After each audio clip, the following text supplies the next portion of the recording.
Hello students, our today's topic is friction force. Okay, friction force.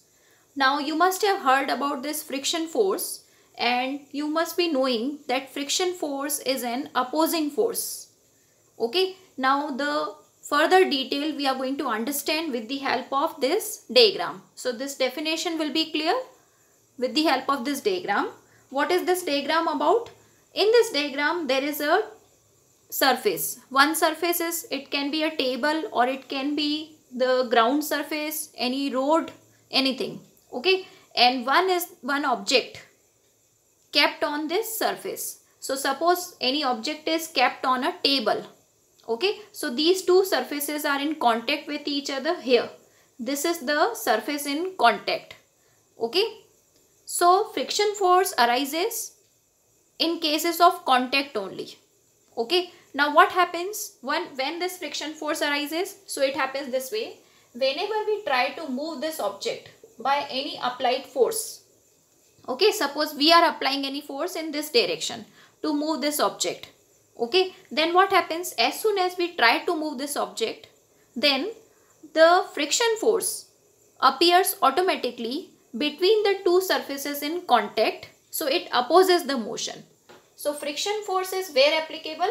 Wherever the two surfaces are in contact. So you can see, if we find out the contact area, so the upper surface, that means upper object, is in direct contact with this surface between A to B. So this is the surface of contact. Here the friction force is automatically arising in the opposite direction to the applied force. Okay, so one force which opposes the motion, that is called friction force, and it is always applicable parallel to the two surfaces in contact. Okay, so let us read this definition.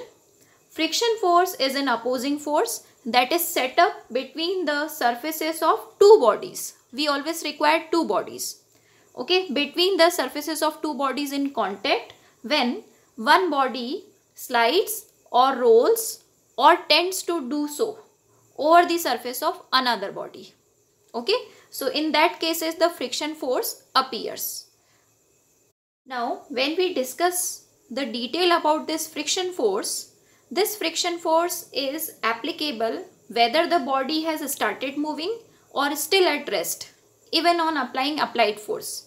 In both the cases the friction force is present. Okay, so what is the meaning of this statement?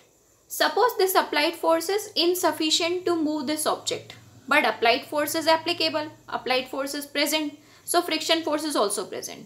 Whether this object has started moving or this object is still at rest. Okay, so friction force is always there. Now this friction force value or magnitude will be what? So that all things we are going to understand in the next sheet with the help of one next term, limiting friction force value. Okay, note down this detail.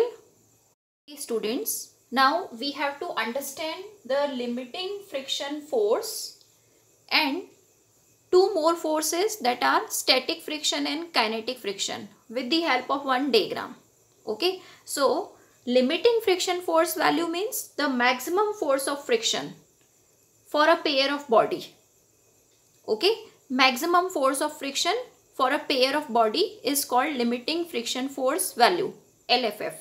Okay, so just now to make you understand that how when the body will start moving and when it will remain stationary, we need to take some value of limiting friction. So suppose we are taking that here a block and table is there. Suppose the limiting friction force value is 3 Newton for this pair of body. For every pair of bodies the limiting friction value will be different. Just now for example we have taken limiting friction force value 3 Newton. Okay, now let us start applying force on it and let's see that in which case the body will start moving. Okay, suppose we apply the force in this direction. Okay, so friction force will always appear just after applying force. Okay, and it will be opposite. So it's actually here, but in the vector format I am showing it here. Friction force is in this direction. Okay, friction force is here. Now let us start applying the force increasing from 1 Newton, and I will write all that values here. Then friction force is a self-adjusting force. This is the property of friction force, you have to remember. Friction force is self-adjusting force. That means it will always adjust its value equal to the applied force, but to a limit. Maximum limit is 3 Newton. Maximum limit is limiting friction. Just now it is 3 Newton. Okay. Let us now take one by one the forces. Okay. Let's start. First of all, suppose we are applying the force 1 Newton. Okay, 1 Newton in this direction. This is 1 Newton force. It is trying to move the body. Okay, but friction force is self-adjusting force. It will adjust its value equal to applied force. So it will also become 1 Newton. Okay, it will also become 1 Newton. So you can see applied force is 1 Newton. That time the friction force is also 1 Newton. So because on the same object, two opposite forces are acting, so opposite vectors are subtracted. So 1 minus 1 net force is 0. And because the net force is 0, that's why will the body move? No. Body will not move in this case. That means you see, on any object, 1 Newton force was tried to move it, but the object did not move because a hidden force was present, that was friction force, which was cancelling the applied force. Okay. Now let us apply the 2 Newton force. Suppose we apply 2 Newton force. So friction force will also become 2 Newton because it is self-adjusting. It will adjust its value automatically.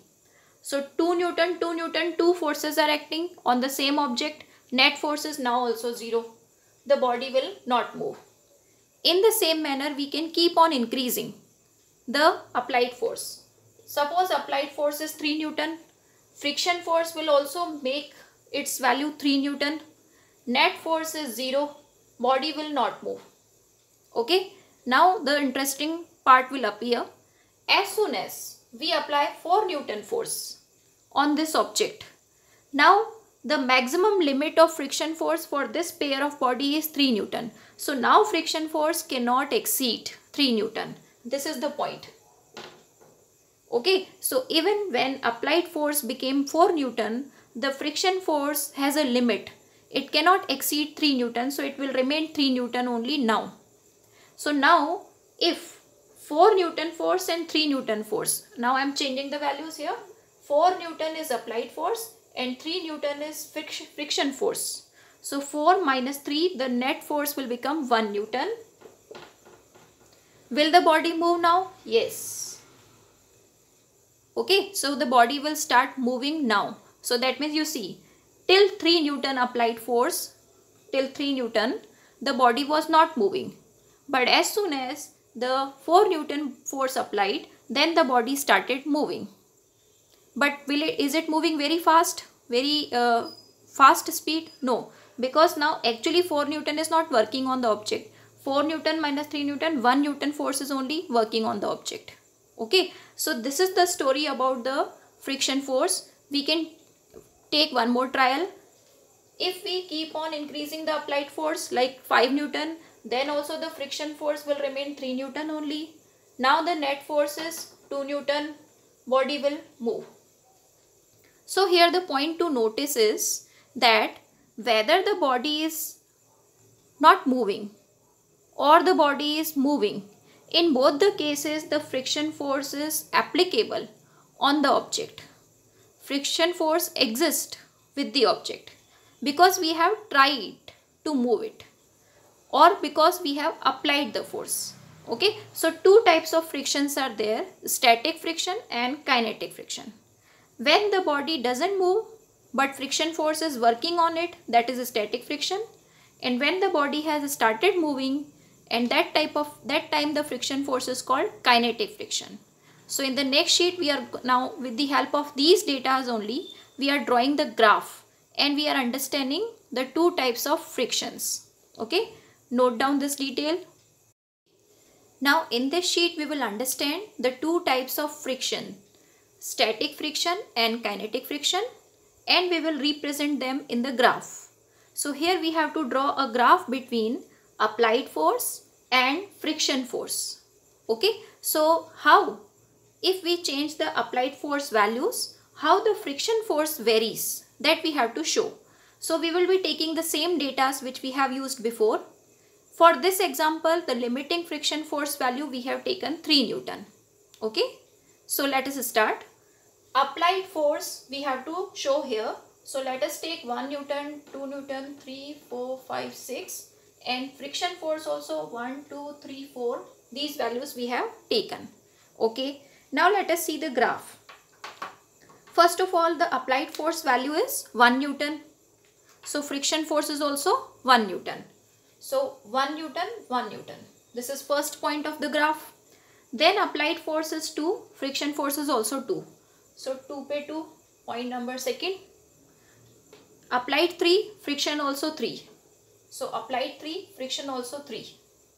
Okay, after that applied 4, friction is 3 only.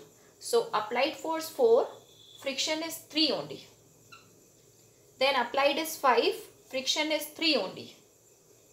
This way you can see the variation. Initially the friction force was increasing, but after that it became constant. So initially it is increasing, so graph is the straight line inclined this way, and after that the graph became a constant graph. So this part of the graph, in this the body was moving or not moving.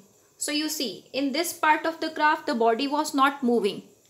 Okay, whether we have applied the force, but it was getting cancelled with the friction force, so body was not moving. So this type of friction is called the static friction, because body is static. So here we have to write that this part is showing static friction. Okay, and experimentally it has been shown that static friction and the second part of the friction, there is a little bump. Okay, that means this value is little greater, but once the body starts moving, then the body's movement is little smooth, friction force applied is little less. Okay, now what is the name of this type of friction? You can see this at this side, that means applied force 4, 5, 6. Okay, the body has started moving. That's why this portion of the graph is showing kinetic friction. Okay, this part is kinetic friction. Now who will divide static and kinetic friction? Okay, static and kinetic friction are divided by a border. So what is that border line? So that means you can see here at 3 the change has appeared. Before 3 static friction, after 3 kinetic friction. So this 3 was what? This was limiting friction value. Okay, so in this graph we have shown the 3 parameters. Static friction, it is variable, it changes. Then maximum value of static friction is limiting friction. After that, because the body's movement become little smoother, so friction is little less. So that friction where the body moves, or you can say when the body moves, at that time also one friction is applicable on it, that is called kinetic friction. Okay, so 3 parameters we have shown in this graph. Limiting friction means maximum value of static friction. Okay, that way also you can define it. Remember, limiting friction also you can remember this way, maximum value of static friction. Okay, after which the friction cannot increase. This is the last limit. Okay, fine. Now we are coming to the next related term with the friction. Note down all this. In this sheet we will understand some concepts related to friction, some more concepts. First of all, cause of friction. Cause of friction is what? Molecular attraction. Okay, how does it happen? Let us understand. Suppose these are the 2 objects which are in motion with respect to each other. They are in relative motion. Okay, so friction force appears. How?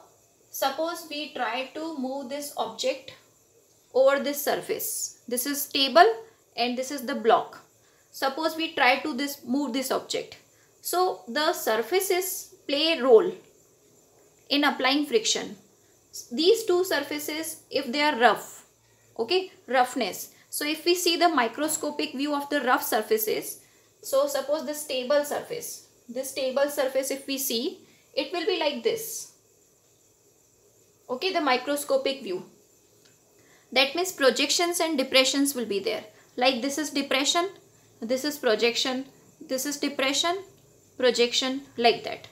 Now when this block, any block which is also having rough surface, it is kept over the table. So what happens? It gets fit into these projections, depressions. Okay, the projection of this gets fixed in depression of this. So what happens? These are the points of contacts. Okay, these are the points of contacts. What happens here? The molecule of this upper body and molecule of this lower surface, they come closer, so they attract each other. Okay, so these are the two molecules. Okay, molecule of this side body and molecule of this side body. They come in contact, so they attract. So they don't want to be away from each other. So what happens? As we try to apply, as we try to move this body by this applied force, so these molecules don't want them to be away from each other. So they offer opposition, and that opposition is friction force. Okay, so you can see these molecules, wherever they are in contact, they will apply more and more opposition depending upon number of contacts. So as the number of contacts will be more, opposition offered will also be more. So that opposition is only called friction force. Okay, so opposite to applied force, friction force appears. What is the cause of friction? Molecular attraction. Okay, in the same manner, we can understand the second related point, rolling friction. Okay, rolling friction, that means the body is rolling, that means it is circular body. Okay, so out of rolling friction and sliding friction, which one will be smaller? You can see the diagram. Rolling means some object is there which is circular in shape. It is moved on any horizontal surface. And sliding means any object which has more points of contacts. That means the dimension is bigger. So this surface in contact, it is bigger. So the surface, if it is bigger, there will be more points of contact. So more friction force will be applicable. But here only one point of contact is there. So when we try to move the object by any applied force, so because of only one point of contact, this friction force is weak. Okay, less friction force is there in this case. Okay, so rolling friction, that's why is smaller than the sliding friction. The same question can be asked in this manner also. Wheels or circular objects are easier to move. Okay, this way also. The reason will remain same, that in the circular objects there is only one point of contact. That's why the friction is smaller. Okay, that's why the friction is smaller. Now third point we can understand, we can relate it to rough surface applies more friction than smooth surface. Okay, rough surface will always apply more friction than smooth surface, because in rough surface there will be these type of projections and depressions. So they will create the opposition to the motion. So rough surface is always applying more friction. And you must be knowing that friction helps us to walk. We have understood that in the Newton's third law of motion. Newton's third law of motion helps us to walk by giving us sufficient reaction. In the same manner, friction is also necessary, because if no friction is there, then slide will become easier. So the person will not be able to stand properly on any surface. It will slide easily. He will skid easily. So that's why the friction is needed, so that at least we can stand on a surface. That's why on the ice surface which is smoother, ice surface is smoother, so there will be no friction. That's why the person slide or skid easily. So how they will be able to stand properly? So these are the logics. But somewhere the frictions have the disadvantages also. Like in the machinery parts, the two rotors can rotate with respect to each other or slide. There may be the sliding blades. So that the machinery parts are safely working, some lubricants are provided. Lubricants are fixed in the machinery parts, so that the lubricants make the surfaces polished or they reduce the friction. So machinery parts are saved by providing lubricants. So friction has both the parts. They have advantages also and they have disadvantages also. Like advantages, that friction is needed to walk or to stand on any surface. We are not able to stand properly on smooth surfaces. So friction is needed. Okay. So this is the positive point of the friction. Negative point of the friction is that friction can cause damages of the machinery parts also. Okay. So we can reduce friction by providing lubricants. So lubricants are provided in machine parts to save them. So this is the plus effect, positive part or advantage of friction, that friction helps us to walk, and this is the negative effect where we are reducing the friction. Okay, so friction can damage the machine parts. So to save them, we need to provide the lubricants. Okay, so this detail you note down, and in the next video we'll understand the laws and some angles of friction.